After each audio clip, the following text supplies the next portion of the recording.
Hello, dear students. Welcome to English class, and today we are going to discuss the question and answers of poem number 2 of your book Flamingo, that is, An Elementary Classroom in a Slum.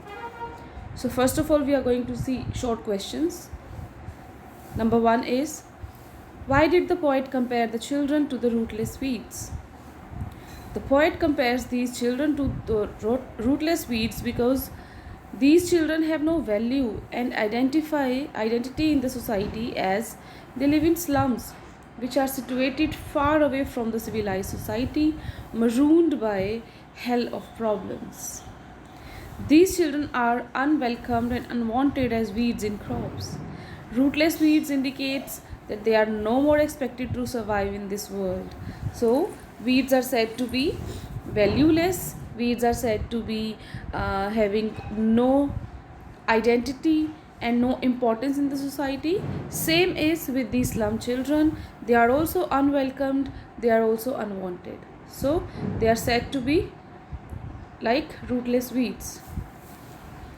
Number 2, it's important. Why was the boy, that paper saving boy, described as unlucky ear? Ear means successor. So why has he been referred to be as unlucky? The boy is described unlucky as he has inherited his father's disease. Okay, he has not inherited any property or bank balance or cash money or anything important, anything valuable. He has inherited his father's disease.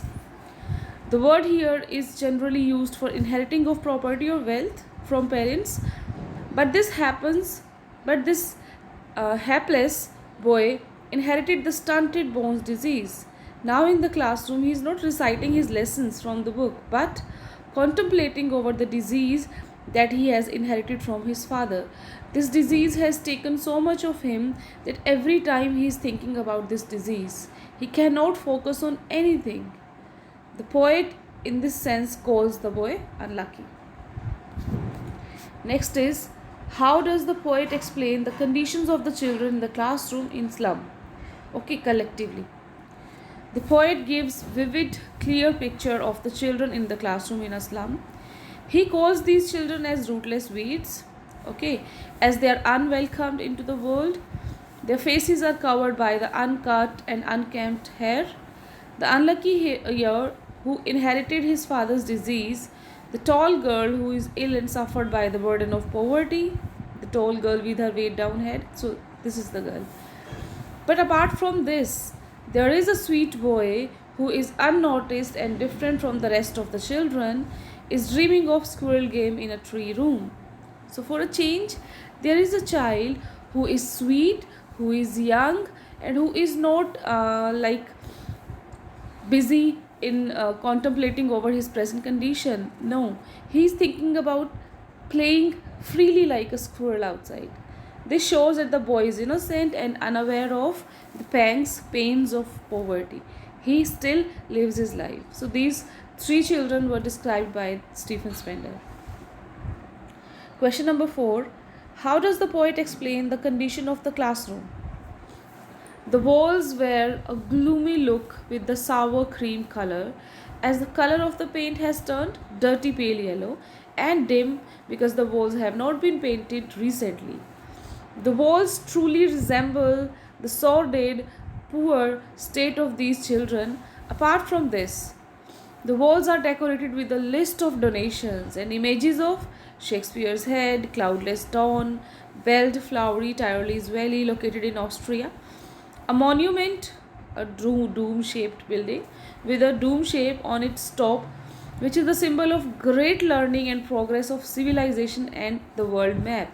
How the world map is progressing, how the life is progressing. But if we talk about the slum children, they are at the same point where they were since last many years ago. There is no change. So all these pictures somewhere are very irrelevant to these children. Shakespeare's picture or the clear day picture, beautiful flowers, or this civilized monument do not have any value for these children, but the room is full of these kind of pictures. Does the map have any relevance to these slum children? If not, why? The map here refers to the open-handed map, means map of the real world. This world map has no relevance to the lives of these children as it does not have any significance to them. The world map only presents all beautiful places, great buildings, and higher learning institutions that are symbols of progression of civilization. Neither the beauty nor the learning is found in their lives, means in slum children's lives, as they are neglected and dejected completely. So they do not have any relevance to the world map with beauties, with buildings, with learnings. So they cannot have any of these things. Explain the expression, these windows, not this map, their world. Their world refers to the world of slum children. So why it is said that their window is their world and not the open-handed map is their world.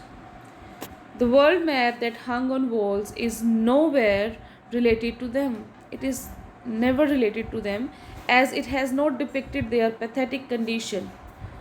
The window through which they see the slum streets filled with squalor and dirt, poverty and disease, they cannot avoid it as there is no hope for them to escape. So, their window means their world is just full of dirt and dust. There is only poverty and disease. There is nothing beautiful in that world. And they cannot avoid it because they are hopeless. The poet says that this is their world, not the map. The reality of them is this. They can never be a part of the real world. Next is, what did you understand about the awarding the world its world? About this line, awarding the world its world. The world map has been drawn at the will of the powerful dictators. Okay, the people who are in power, they design the world, they impact the world, okay, and privileged people of the world also do the same thing. The world map has no relevance to these slum children and there is no mention of them or their slums in this map. You can never find these slums or these people important in the map. So world map does not represent them in any way and nowhere relevant to them. Now there are some important phrases and words in the poem to explain. Sometimes you're asked to that. First is donations. The list of donations mentioned on the walls given by rich and privileged section of the society to show their generosity, their kind-heartedness, but actually they do not have any responsibility and are insensitive to the pathetic conditions of these slum children. Okay, they have given some money to build this classroom, but they never ever take responsibility. They never ever come and check whether these slum children are getting proper education or not, or what kind of a life they are leading. If they are the powerful people of the society, it is their responsibility to see the downtrodden ones, but they are insensitive. Next is Shakespeare's head. The image that decorates the walls may be gifted by rich people. Shakespeare's head is the symbol of higher learning, but here he is not relevant as the classroom condition is pathetic and gloomy. Sadness, painful. The hunger starved, emaciated children, skinny children, thin children, undernourished children are not aware of the importance of Shakespeare, who spoke about finer things like love, adventure, and freedom. And these children, they are just confined, they are just limited to think about food. So they cannot relate themselves to Shakespeare. These children do not have proper education and learning atmosphere, then how can they appreciate him? How can they appreciate Shakespeare, who is known for his bright ideas, and they do not have proper education? So there is no relevancy among both of them, between both of them. Next picture is cloudless dawn. This is another image that is decorated on the walls. This is again another picture. This is the picture of clear sky at the dawn, at the early morning time, which symbolizes beauty. This is quite contrast to the children of the slum, as their lives are described as foggy and unclear. The picture is of a very clear day, but the life of slum children is unclear. This shows that they have no opportunity to escape from the slum and enjoy the beauty of the nature. Okay, so this shows that this real scenario, their real world shows that the slum children can never have escaped from the slum. They will have to live here. They will have to spend their life here. So how can they enjoy the beauty of the nature? So this picture is also valueless for them. Next picture is civilized doom riding old cities. This is one more image that hung on walls of classroom. This is a great monument with a dome that shines in every city. Okay, symbolizes the institutes of higher learning and progress of human civilizations, how modern world is growing, how it is progressing. These buildings are just a symbol. Whereas these slum children are far away from this progress and the development, and therefore unimaginable for them. So for them, this dome shaped high building is of no value. They cannot relate themselves to it. Next picture was Belt Flowery Tyrolese Valley. This is also an image that is decorated on the walls of the classroom. This is the beautiful valley with full of flowers, river, mountain valleys situated in Austria. It symbolizes the beauty in its manifestation. It manifests, it describes, it presents beauty. This image is meaningless as beauty and progress are a kind of mirage, illusion, and impossible things for them because they live in cramped holes in filthy slums, very dirty slums. They live in just tight slums, so they can never imagine these kind of beauties to be enjoyed. Open-handed map awarding the world its world. The world map that is hung on walls was drawn at will by the most powerful dictators and rich of the world, which represent the progress outside slums. Slums are not progressing at all. The world is progressing. Okay. These slums do not have any representation. They do not have any connection with the world. They are not a part of this world. This map has no relevance to them. Their world is the world of slum, which is plagued by unending misery. It is full of unending miseries. Next is fog. The poet stresses that the slum children do not have any hope of better life. Their future is painted with fog. Their life begins with fog and ends with it. So what is fog? Fog, he used the word fog to speak about the unclear and hopeless future of slum children. How they live uncertain lives. Next is narrow streets sealed in with a lead sky. The lead sky means bluish sky filled with pollution. Here the poet mentions it to convey the pitiful condition of the children living in slums. They cannot see the world beyond their slum, nor enjoy the natural beauties that are found in outside world of slum like rivers, mountains, or beautiful stars. Their lives are completely darkened by the fog, and because they live near factories and all these things, so somewhere they have to face this kind of pollution and conditions as well. Their lives are confined, limited into slums, and the outside world is hence blocked. They do not have any space, or they do not have any approach to the outside world. Next, very important, why is Shakespeare described wicked? Shakespeare is described as wicked in this stanza because Shakespeare is symbol of higher learning and education. His plays speak about love, adventure, and freedom. Moreover, his plays are read by rich and well-educated. There is no way for these helpless kids or helpless kids to have acquaintance, have knowledge with his books or knowledge he exhibited in his books. Whatever he had written, the stories about royalty, rich people, love, they can never ever relate this story to their lives. Their world is filled with misery, gloom, with no hope of survival. So he appears as wicked, boring, uninteresting to these children. Moreover, what he advocates in his books tempt them to steal. If he wants to live a life like Shakespeare's books, they would have to do the criminal activities. Next is, how did the map tempt them to steal?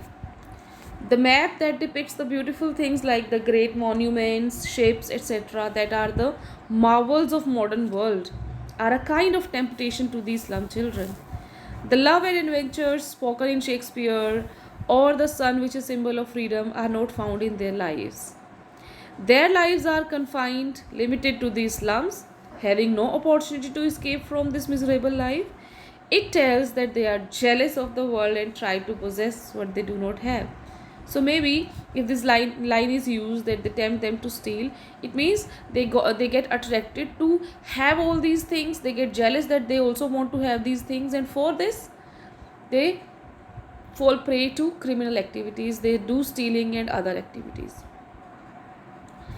Explain the pathetic living conditions of the slum children depicted in the third stanza.